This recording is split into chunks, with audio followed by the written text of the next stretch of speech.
അപ്പോൾ ഗൈസ് നമ്മൾ തലേ ദിവസം നിന്ന ക്യാബിൽ നിന്നൊക്കെ നമ്മൾ ഇതാ ഇറങ്ങി നമ്മളിപ്പോൾ നേരെ പോയിക്കൊണ്ടിരിക്കുന്നത് നമ്മൾ ഈ യാത്രയിലെ ഫൈനൽ ഡെസ്റ്റിനേഷനായ നോർത്ത് ക്യാപ്പിലോട്ടാണ് കേട്ടോ. അപ്പോൾ ഇതൊരു ചുരം വഴി പോണ പോലെയാണ്. നമ്മളിങ്ങനെ കയറി പോയിക്കൊണ്ടിരിക്കുകയാണ്. നമ്മൾ തലേ ദിവസം താമസിച്ച റൂമിൽ നിന്ന് നമുക്ക് 10 മിനിറ്റ് ദൂരം മാത്രമേ ഉള്ളൂ.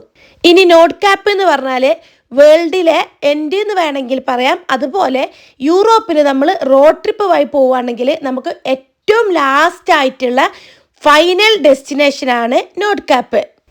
ഇവിടെ എത്തിയാൽ പിന്നെ അങ്ങോട്ട് റോഡില്ല കേട്ടോ. പിന്നെ നമുക്ക് സമുദ്രം മാത്രമേ കാണാൻ പറ്റുള്ളൂ. അപ്പോൾ ഏതായാലും നമ്മളിതാ അങ്ങോട്ടുള്ള വഴിയിലാണുള്ളത്. കയറി ഏറ്റവും ഹൈറ്റിലെത്തണം കേട്ടോ. അപ്പോൾ നമ്മളെ പുതിയ വീഡിയോയിലേക്ക് എല്ലാവർക്കും സ്വാഗതം.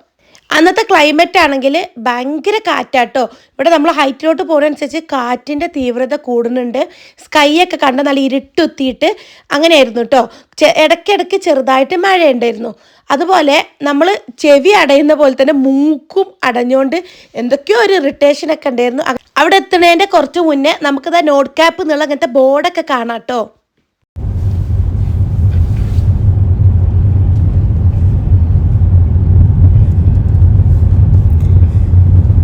റോഡുകൾ കണ്ട നല്ല ഭംഗിയുണ്ട് കേട്ടോ, നൈസായിട്ട്. നമ്മൾ സ്റ്റാർട്ടിങ് മുതലേ ഇന്നലെ നമ്മൾ ഇങ്ങോട്ട് കയറുന്ന മുതലേ ഇങ്ങനത്തെ റോഡുകളാണ്. നല്ല ടൂറിസ്റ്റുകളും ഉണ്ട്. ഇതുവരെ നമ്മൾ നോർവേയിൽ ഇതുവരെയും ട്രാവൽ ചെയ്തപ്പോഴൊക്കെ ഫുള്ള് പച്ചപ്പായിരുന്നു.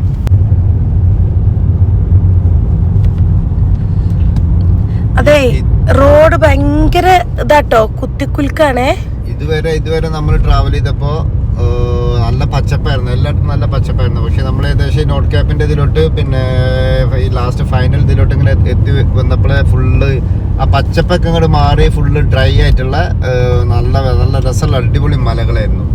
നല്ല രസമായിരുന്നു. പക്ഷെ ഒരു പച്ചപ്പൊന്നുമില്ല അതുപോലെ. പക്ഷെ ഇതിനിപ്പോൾ നമ്മൾ നേരെ പോണത് ഏകദേശം ഒരു എൻഡിലോട്ടാണ്. യൂറോപ്പിന്റെ ഒക്കെ ഒരു എൻഡാണ് എന്ന് വേണമെങ്കിൽ നമുക്ക് ഇതിനെ പറയാം.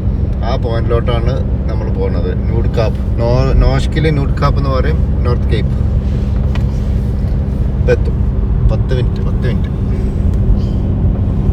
നമ്മൾ ചുരം കയറി പോവാണ്. ഇവിടെ ഇപ്പൊ കുറച്ചൊരു ഏരിയയിൽ നല്ല റോഡ് കാണില്ലേ. ഇതുവരെയൊക്കെ ഭയങ്കര കുലുക്കിങ്ങനെ കുണ്ടും കുഴിയുള്ള റോഡില്ല, അങ്ങനത്തേതായിരുന്നു കേട്ടാ പറഞ്ഞത്. അപ്പൊ അതുകൊണ്ട് വീഡിയോയിൽ കുറച്ച് ഉണ്ടാവും. അപ്പൊ ഈ റോഡ് കണ്ടാൽ മനസ്സിലാവും. അപ്പൊ കണ്ട നല്ല പുതിയ റോഡാണ്. ഇനി അവിടെ നിന്ന് അങ്ങോട്ട് ചേഞ്ചായി.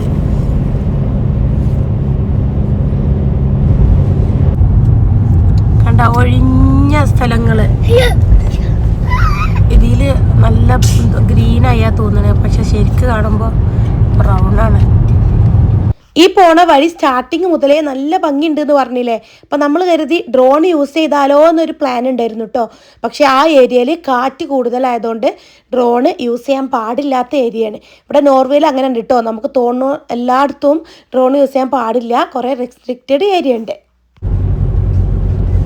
അത്യാവശ്യം ആളുകളൊക്കെ ഉണ്ട് കേട്ടോ. ആ ലാസ്റ്റ് കാണുന്ന ഒരു വൈറ്റ് കളറ് റോള് കാണില്ലേ, അവിടേക്കാണ് നമുക്ക് പോകുന്നത്. നല്ല ഭംഗിയുള്ള റോഡ്. അത് നമ്മളവിടക്ക പോണ ഹൈറ്റൊക്കെ. നമ്മൾ ഏകദേശം സ്പോട്ടിലെത്താനായപ്പോഴേക്കും ക്ലൈമറ്റൊക്കെ ആകെ മാറി, സ്കൈ ഒക്കെ നല്ല ഭംഗിയിലായിട്ടോ. അപ്പോൾ ഈ കണ്ട വണ്ടികളും അങ്ങോട്ടും ഇങ്ങോട്ടും പോണതൊക്കെ ഈ നോർത്ത് ക്യാപ്പിലോട്ട് പോണതും വരുന്നതുമാണ്. അത്യാവശ്യം നല്ല തിരക്കൊക്കെ ഉണ്ട് കേട്ടോ. അങ്ങനെ നമ്മളിതാ നമ്മളെ ഫൈനൽ ഡെസ്റ്റിനേഷനിൽ എത്തിയിട്ടുണ്ട്. അപ്പോൾ നമുക്ക് ഇവിടെ എൻ്റർ ചെയ്യണമെങ്കിലും അവിടെ അതിൻ്റെ ഉള്ളിൽ മ്യൂസിയം പോലെ ഉണ്ട്. അവിടെ കാണണമെങ്കിലും കുറേ ഷോകളൊക്കെ ഉണ്ട് കേട്ടോ. ലൈറ്റ് ഷോ ആയിട്ടും ചെറിയ മൂവിയൊക്കെ ആയിട്ട് ഇവിടെ കയറണമെങ്കിലൊക്കെ നമുക്ക് പേ ചെയ്യണം കേട്ടോ. അപ്പോൾ നമ്മളിപ്പോൾ ഇതാ പാർക്കിങ്ങിലോട്ടാണ് പോണത്. ബൈക്കിന് വേറെ വഴിയുണ്ട്, കാരണം അത്രയും ബൈക്ക് യാത്രക്കാരുണ്ട് കേട്ടോ ഇവിടെ. ബൈക്കും സൈക്കിളും ഈ ചുരം മുഴുവൻ കയറിയിട്ട് സൈക്കിളേര് എത്തുന്നുണ്ട്. പാർക്കിംഗ് ഫീ ഉണ്ട് 100 നോക്കാണ് കാറിന്. അത്യാവശ്യം വണ്ടികളൊക്കെ ഉണ്ടല്ലേ.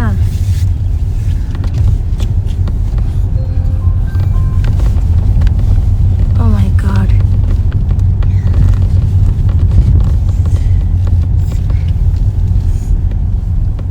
ഇങ്ങനെ ക്യൂ നിൽക്കണം.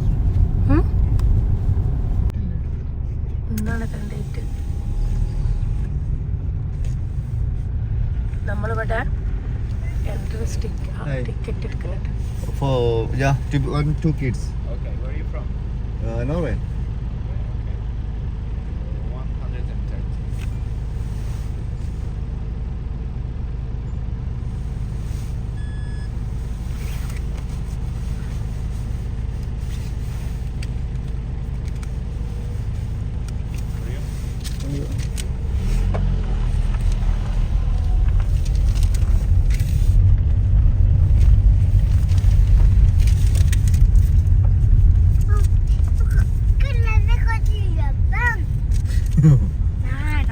ഇവിടെ നമ്മൾ ശരിക്കും ഓൺ വോയിസ് ആയിട്ട് തന്നെ വീഡിയോ എടുത്തിരുന്നു കേട്ടോ.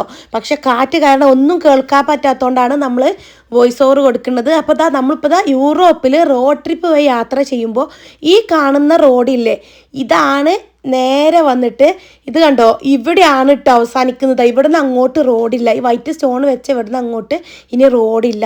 ഇതാണ് നോർത്ത് കാപ്പ്. അപ്പം നമുക്ക് ഇവിടുത്തെ വിശേഷങ്ങൾ ഇങ്ങനെ കാണാം. ഇത് മാപ്പിൽ എത്ര ഡിഗ്രിയിലാണ് അതിൻ്റെ ഒരു പൊസിഷൻ ഉണ്ടല്ലോ, നമ്മളെ വേൾഡ് മാപ്പിലുള്ള പൊസിഷൻ. ഇത് ആദ്യമായിട്ട് എക്സ്പ്ലോർ ചെയ്തത് ആരാന്നൊക്കെ എഴുതിച്ചിട്ടുണ്ട്. അതായത് ഇറ്റലിയിൽ നിന്നുള്ള 1664 ഫ്രാൻസിസ്കോ നെഗ്രി, ഇറ്റലിയിൽ നിന്നുള്ള ഒരാളാണ് ഇവിടെ ആദ്യമായിട്ട് വന്നത്. എന്നിട്ട് അയാളാണിത് കണ്ടെത്തിയത് എന്നാണ് പറയുന്നത്. അതാണ് കേട്ടോ ആ പോയിന്റ്, ലാസ്റ്റ് പോയിന്റ്.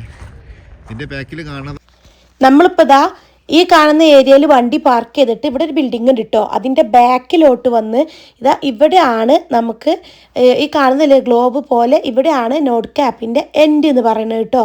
ഇവിടെ നിന്ന് അങ്ങോട്ട് നമുക്ക് ഓഷ്യനാണ് കാണുന്നത്. ഇനി കാലാവസ്ഥയുടെ കാര്യം പറയുകയാണെങ്കിൽ നമുക്കൊരു തിന്നായിട്ടുള്ള ജാക്കറ്റിൻ്റെ ആവശ്യമുണ്ട് കേട്ടോ. കാരണം അത്യാവശ്യം നല്ല കാറ്റുള്ളതുകൊണ്ട് തന്നെ നമുക്ക് നല്ല തണുപ്പ് ഫീൽ ചെയ്യും. പിന്നെ ഇവിടെ അത്യാവശ്യത്തിൽ അധികം തിരക്കും ആളും ഉണ്ട് കേട്ടോ. നമ്മൾ പിന്നെ ഒരുവിധമൊക്കെ ആളുകൾ ഇല്ലാത്ത ഭാഗം നോക്കിയിട്ടാണ് വീഡിയോസ് എടുത്തിട്ടുള്ളത്. അതുകൊണ്ടാണ് ഇതിൽ കൂടുതൽ ആളെ കാണാത്ത. നല്ല തിരക്കുണ്ടായിരുന്നു കേട്ടോ. ഇനി ഇവിടുന്ന് ഇങ്ങോട്ടുള്ള വ്യൂ കണ്ടോ, എൻ്റെ പൊന്നെ അടിപൊളി കേട്ടോ. നമുക്കിങ്ങനെ ചുമ്മാ നോക്കി നിൽക്കാൻ തോന്നും. ഈ കാണുന്നത് ആർട്ടിക് ഓഷ്യനാണ് കേട്ടോ. ആർട്ടിക് ഓഷ്യനും അറ്റ്ലാന്റിക് ഓഷ്യനും കൂടെ മീറ്റ് ചെയ്യുന്ന ഭാഗം കൂടെ ഇവിടെ ഉണ്ട്. പക്ഷേ നമുക്കത് പറയാൻ അറിഞ്ഞൂടാ. ജോഗ്രഫിക്കലി അത് അങ്ങനെയാണ് പറയുന്നത്. ഏതായാലും നമുക്ക് ആ പോയിന്റിലോട്ട് പോയേക്കാം. അപ്പം അതിന് മുന്നേ ഇതാണ് നമ്മൾ പറഞ്ഞ ബിൽഡിംഗ് കേട്ടോ. ഇതിൻ്റെ ഉള്ളിലാണ് നമുക്ക് ഓരോരോ ഷോ കാര്യങ്ങളൊക്കെ ഉള്ളത്. അതുപോലെ ഇവിടെ കുറേ പേരില്ലേ മെമ്മറീസിന് വേണ്ടിയിട്ട് ഇങ്ങനത്തെ സ്റ്റോണുമിലൊക്കെ ഓരോന്ന് പേരും കാര്യങ്ങളൊക്കെ എഴുതി സൈൻ ഇടുക അങ്ങനെയൊക്കെ ചെയ്ത് വെച്ചിട്ടുണ്ട് കേട്ടോ. അതുപോലെ ഓരോ രാജ്യത്തിൻ്റെ ഫ്ലാഗിൻ്റെ സ്റ്റിക്കറുകളൊക്കെ ഒട്ടിച്ച് വെച്ചിട്ടുണ്ട്. അപ്പോൾ ഇതാണ് കേട്ടോ നോർത്ത് കാപ്പിലെ പോയിന്റ് എന്ന് പറയുന്നത്. അപ്പോൾ എല്ലാവരും ഇതുപോലെ നേരത്തെ പറഞ്ഞ പോലെ തന്നെ അവിടെ നിന്ന് ഫോട്ടോസ് എടുക്കുന്നുണ്ട്, വീഡിയോസ് എടുക്കുന്നുണ്ട്. അതുപോലെ ഓരോരുത്തർ അവനാൻ്റെ കൺട്രിയുടെ ഫ്ലാഗ് അവിടെ കൊടുന്നിട്ട് അതിൻ്റെ കൂടെ നിന്നിട്ട് ഫോട്ടോസൊക്കെ എടുക്കുന്നുണ്ട് കേട്ടോ. അപ്പോൾ നമ്മളടുത്ത് ഫ്ലാഗൊന്നും ഇല്ലാത്ത നമ്മൾ അങ്ങനെയൊന്നും ചെയ്തില്ല. നമ്മളിതാ അവിടെ പോയിട്ട് കുറച്ച് ഫോട്ടോസും വീഡിയോസൊക്കെ എടുത്ത് ഇതിൻ്റെ ബാക്കിൽ ഓഷ്യന് കാണാൻ എന്താ ഭംഗിയില്ലേ. ഇവിടെ ഇത് അവസാനമായതുകൊണ്ട് തന്നെ നമുക്ക് ഇതിൻ്റെ ചുറ്റുഭാഗം എവിടെ നോക്കിയാലും ഈ ബ്ലൂ കളറിലുള്ള വ്യൂ ആണ് കേട്ടോ. നല്ല ഭംഗിയുണ്ട് കാണാൻ. നല്ല നീറ്റ് ആൻഡ് ക്ലീൻ ആയിട്ടാണ് അവരത് കൊണ്ടെടുക്കുന്നത്. അതുകൊണ്ട് തന്നെ ഇത്രയും ടൂറിസ്റ്റുകൾ അവിടെ ഉണ്ടായിട്ടും അടിപൊളിയായിട്ട് നല്ല ഭംഗിയിൽ നമുക്ക് കാണാൻ പറ്റുന്നുണ്ട്. പിന്നെ നമ്മളവിടെ പോയപ്പോഴാണ് അറിഞ്ഞത് വിൻ്ററിലും ഇത് കാണാൻ ആളുകൾ വരുന്നുണ്ട് കേട്ടോ. എനിക്ക് അറിഞ്ഞുകൂടാ ഇത്രയും കയറ്റം എങ്ങനെയാണ് അവരിത് വിൻ്ററിൽ കയറി കാണുന്നതെന്നുള്ളത്. ബസ്സിലൊക്കെ വരുന്ന വീഡിയോസൊക്കെ നമുക്ക് അവിടെ കാണാൻ പറ്റും. അങ്ങനെ ഇതിന് ബാക്കിലുള്ള ഈ കാഴ്ചകളൊക്കെ കണ്ട് നമ്മൾ ഇനി ഈ ബിൽഡിങ്ങിൻ്റെ ഉള്ളിലോട്ട് പോകാൻ കേട്ടോ. അപ്പോൾ അവിടെ കയറുന്ന മുന്നേ നോർത്ത് കാപ്പ് എന്നുള്ള ഇങ്ങനെ ഒരു മാപ്പൊക്കെ വെച്ചിട്ടുണ്ട്. അപ്പോൾ അതും അതിലുള്ള സ്ഥലങ്ങളൊക്കെ ഓരോ നോക്കി അങ്ങനെ പിന്നെ നമ്മൾ ടിക്കറ്റൊക്കെ എടുത്ത് നേരെ അതിൻ്റെ ഉള്ളിൽ കയറാൻ വേണ്ടി പോവാണ്. ഇനി ഇതിൻ്റെ ഉള്ളിൽ കയറണമെങ്കിൽ നമുക്ക് ടിക്കറ്റ് എടുക്കണം കേട്ടോ. കുറച്ച് ഷോ കാര്യങ്ങൾ സൊവനിയർ ഒക്കെ ഉണ്ട്. കണ്ടു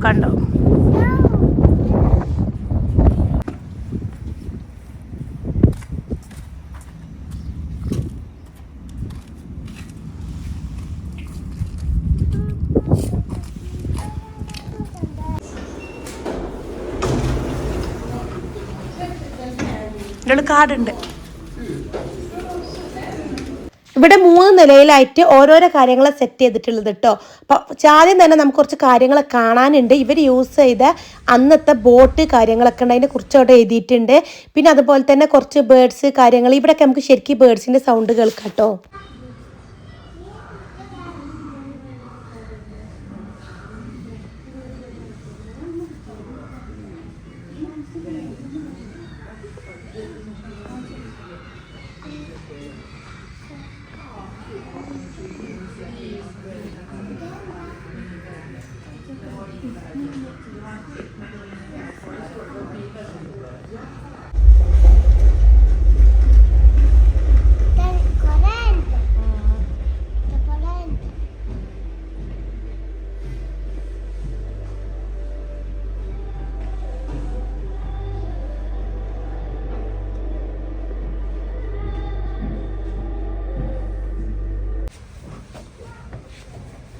She knew that one.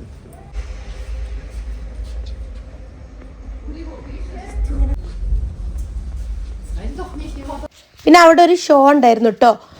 അതായത് അതൊരു സമയങ്ങളിലായിട്ടാണ് അതുള്ളത്. അത് അവിടെ എങ്ങനെയാണ് അവിടേക്ക് ആളുകൾ എത്തിയത്, എങ്ങനെയാണ് ഉണ്ടായത്, അതായിട്ട് വന്ന ആൾ, അതോ പിന്നെ ഓരോ സീസണിൽ നോർത്ത് കാപ്പ് എങ്ങനെയായിരിക്കും എന്നൊക്കെ ഉള്ളത്.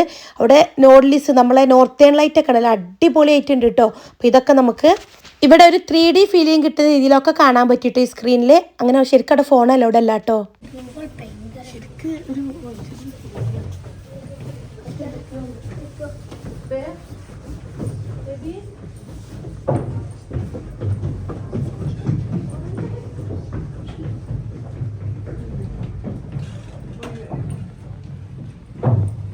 ഇങ്ങനെ ഒറിജിനൽ തോന്നിക്കും വിധത്തിലുള്ള പല കാര്യങ്ങൾ നമുക്ക് അവിടെ കാണേണ്ടത്. നല്ല ഭംഗിയുണ്ടായിരുന്നു കാണാൻ. സാധാരണ മ്യൂസിയത്തിലൊക്കെ ആണെങ്കിൽ നമുക്ക് ബോറടിക്കുക ചെയ്യുക. ഇവിടെ നല്ല അടിപൊളിയായിട്ട് കാണാൻ പറ്റി. പക്ഷെ ഇവിടെ പല സ്ഥലങ്ങളിലും ഫോണ് അലൗഡ് അല്ല കേട്ടോ. അതുപോലെ തന്നെ കുറേ ആളുകൾ ഉള്ളതുകൊണ്ട് തന്നെ നമ്മളെല്ലാവരും പെടരുത് എന്ന് വെച്ചിട്ട് ഭയങ്കര തിരക്കുള്ള സ്ഥലങ്ങളിലൊന്നും എടുത്തിട്ടില്ല. ഇതിപ്പോൾ നമ്മൾ അതിത്തനുള്ള റെസ്റ്റോറൻറ്റ് ഏരിയ ആണ്. ചെറിയൊരു കോഫി ഏരിയ ഉണ്ട്, റെസ്റ്റോറൻറ്റും ഉണ്ട്. നമ്മൾ ചെറുതായിട്ട് അവിടെ പോയി കോഫിയിൽ കുറച്ച് കോഫി, ടീ, അതുപോലെ ജ്യൂസ്, കുറച്ച് സ്നാക്സ് കഴിച്ചു. ഈ കാഴ്ചകൾ കണ്ട് കുറച്ച് നേരം ഈ ക്ഷീണമൊക്കെ അവിടെ നിന്ന് മാറ്റി കുറച്ച് നേരം അവിടെ ഇരുന്ന് റെസ്റ്റ് എടുത്തു. അങ്ങനെ കുറച്ച് സമയം ഇവിടെ ഇരുന്ന് കുട്ടികളൊക്കെ ഓക്കെ ആയി. പുറത്ത് കാറ്റൊക്കെ ഉള്ളതുകൊണ്ടിരുന്ന് അതിൻ്റെ അതൊക്കെ മാറി, നടന്നതിന് ക്ഷീണമൊക്കെ മാറി അവിടെ ഇരുന്ന് അങ്ങനെ ഭക്ഷണം കഴിച്ചതിന് ശേഷം പിന്നെ നമ്മൾ പുറത്തിറങ്ങി കേട്ടോ. പുറത്തിറങ്ങണ മുന്നേ അതിൻ്റെ ഉള്ളിലൊരു സോവനീർ ഷോപ്പ് ഉണ്ട് കേട്ടോ. വന്നാൽ പിന്നെ അത് വാങ്ങിക്കണമല്ലോ അല്ലേ. അപ്പോൾ അതൊക്കെ വാങ്ങിച്ച് കുറച്ച് അതിൻ്റെ ഉള്ളിലൊക്കെ തിരിഞ്ഞ് ഇറങ്ങി നടന്ന് അങ്ങനെ ഏതായാലും ഇതൊക്കെ കഴിഞ്ഞ് നമ്മൾ പുറത്തിറങ്ങിയാലേ പിന്നെ ഇതിൻ്റെ വേറൊരു സൈഡിലായിട്ട് ഇങ്ങനൊരു കാര്യമുണ്ട് കേട്ടോ. ഇതെന്താന്ന് വെച്ചാൽ 1988 നോർവീജിയൻ ഓതറും ജേർണലിസ്റ്റും ആയിട്ടുള്ള സൈമൺ ഫ്രം ഡെവോൾഡ് എന്നൊരാളെ പല രാജ്യങ്ങളിലായിട്ട് സെലക്ട് ചെയ്ത 7 കുട്ടികളെ ഇവിടെ ഒന്നിച്ചു കൊടുത്തിട്ട് താമസിപ്പിച്ചു. അതിൻ്റെ പ്രൊജക്റ്റിൻ്റെ തീം എന്താണെന്ന് വെച്ചാൽ ഈ കുട്ടികൾ തമ്മിൽ കൂട്ടുകൂടാൻ ഇവർക്ക് ഇവരുടെ ഭാഷയോ സ്കിന്നിൻ്റെ കളറോ ഇവരുടെ റിലീജിയനോ കൾച്ചറോ ഇതൊന്നും അവർക്കൊരു പ്രശ്നമില്ലാതെ ഇവരൊക്കെ ഭയങ്കര കോപ്പറേറ്റ് ചെയ്ത് പോയി എന്നുള്ളതാണ്.